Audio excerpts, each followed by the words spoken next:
bit about the car you're running this weekend? Yes, yeah, we're running. It was a similar style to the old Lamborghinis. We changed engines this year. We did have the V8 in the back last year, but we've gone diesel this year, and she's 2.8 Isuzu, and she's running really well. It's surprising us and some other people. So how's the course working out for you this weekend? The course is great, love it. It's really nice, but it's getting really rough now. You're going to take it easy on some of the big dips and holes that have formed. They just kick you out over the bank. Have you been suffering much with punches? No, we've had one all weekend so far. Any other surprises? No, like I say, she's running absolutely like a dream. Okay, well thanks for talking to We're us. doing the best we've done.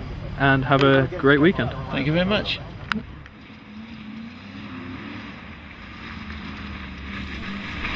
Alan Thomas has got his 2013 campaign off to a positive start, coming third in the trophy class. Alan, with his co-driver of many years, Barry Marshall, has had a blistering 2012 campaign, winning many of the rounds, but they were ultimately beaten by Paul Harris and eventually finished in second this weekend in Radnor. Let's hope they can provide an equally competitive campaign for the remainder of the 2013 season.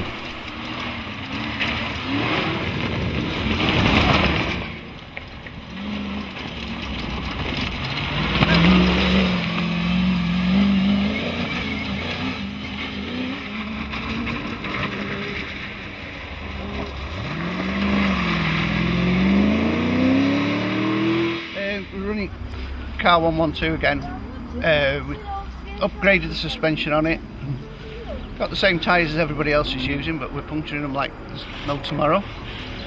Don't know exactly where we are at the moment in the championship and the trophy championship, but I think we'll maybe lie in third, something like that.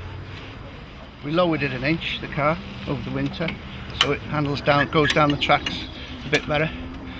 But it's not handling the rocks as well, so we're having quite a few punctures, but I think everybody is. The venue's good as usual, it's always good at Radnor, but we're enjoying it anyway. Real good. Is the course getting quicker out there now it's dry? Yeah, it's getting quicker, but we're hitting the bumps. The rocks are harder, so we're having more punctures and stuff. So, oh, and Bumpy said I got a smile. Yeah.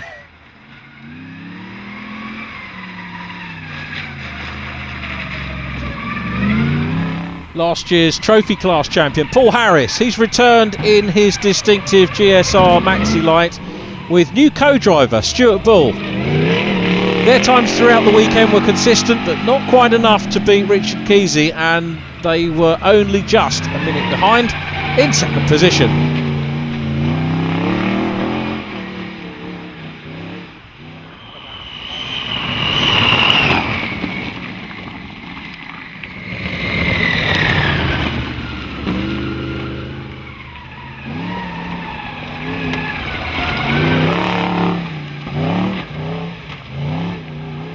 Can you tell us a little bit about the car you're running this year?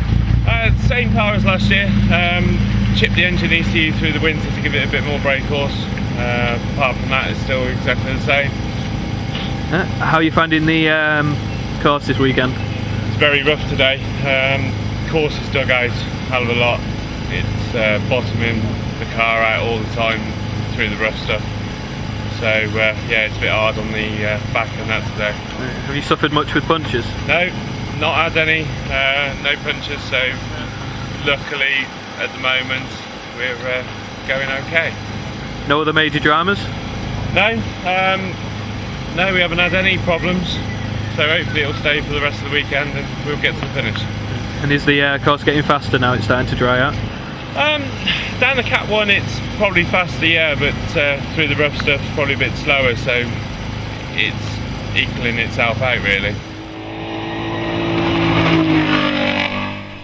Richard Kesey driving with Jeffrey Fletcher in 116. Richard's 2013 campaign off to a terrific start in his Warrior Indy SSG, but with the likes of Paul Harris and Alan Thomas snapping at their heels, it's going to provide some very exciting motorsport, cross-country motorsport of course, in the next few months.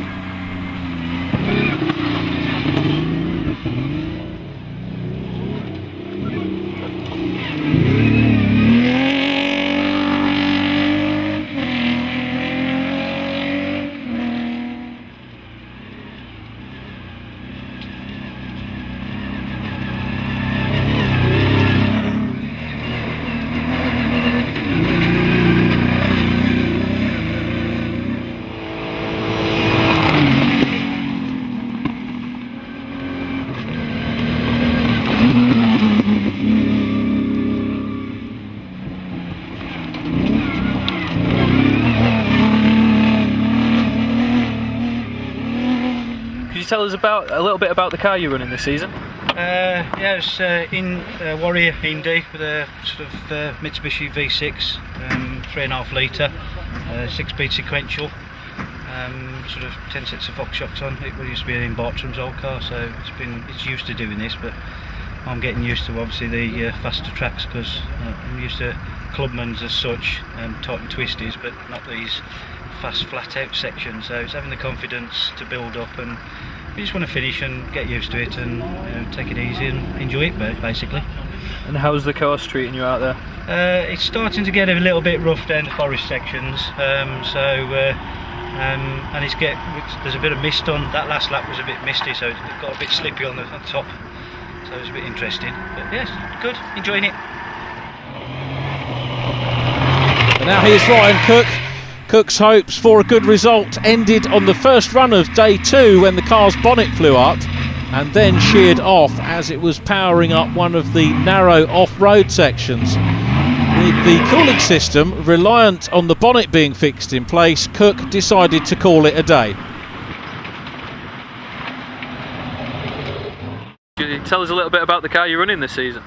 It's a design concept of a Milner with a Milner frame and a Evoque styled exterior body.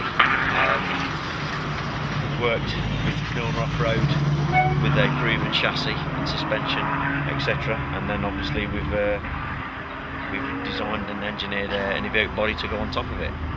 It's currently running a Range Rover powertrain with a Quaife differential, a Quaife diffs, etc. Other people have been suffering from punctures. Have you had any this weekend? No, I don't know why. I don't know, but I kind of know. I don't know whether it's because I know where the puncture area is, and I've just been backing off slightly for that. But no, touch wood, we've not had too many problems. Obviously, I don't know whether it's because of my lines or whether the suspension on the car's soaking it up as opposed to putting shock loadings through it. Because obviously we are trying, you know. So touch wood. No, we haven't had punctures, but it's renowned for punctures as the event goes on this place. The rocks seem to get unearthed, and obviously you then puncture your sidewalls, etc. But as it stands at the moment, it's been good. The car's performed very well. I can't thank Land Rover enough for believing in me and Milner Off-Road for building me a chassis and a car that's very, very competitive. So fingers crossed. It's a new year. It's a massive, massive learning curve for both, but on the whole, we should be on some good results. And now on to the main championship. Let's hope that Steve Smith's 2013 campaign is a little bit more successful than last year. 2012 saw Steve running his Ford Focus style car, but it was besieged with technical problems and only really competed properly in one of the rounds. This weekend started okay, half decent times in runs 1 and 2, but maxima in 3, 4 and 5. He pulled it back in the later runs, but it wasn't enough and he finished down the order.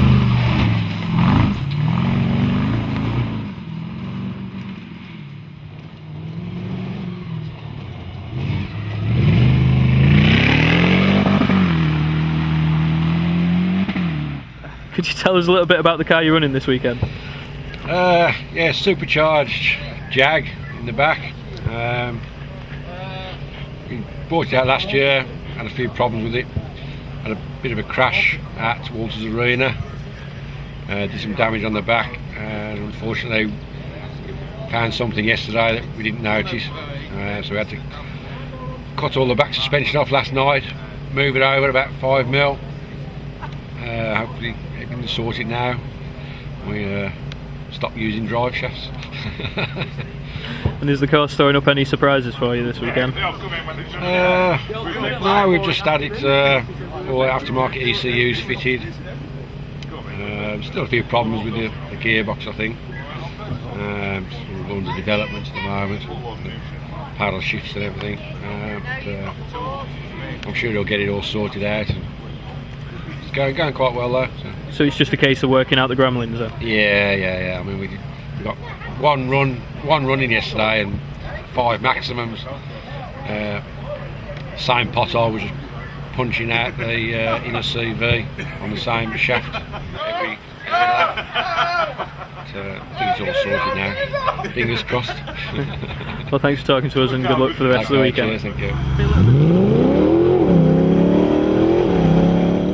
Here's Ian Bartlett and Aaron Birch. Things were going well for Ian, posting consistent times in his Bartlett's 3M206.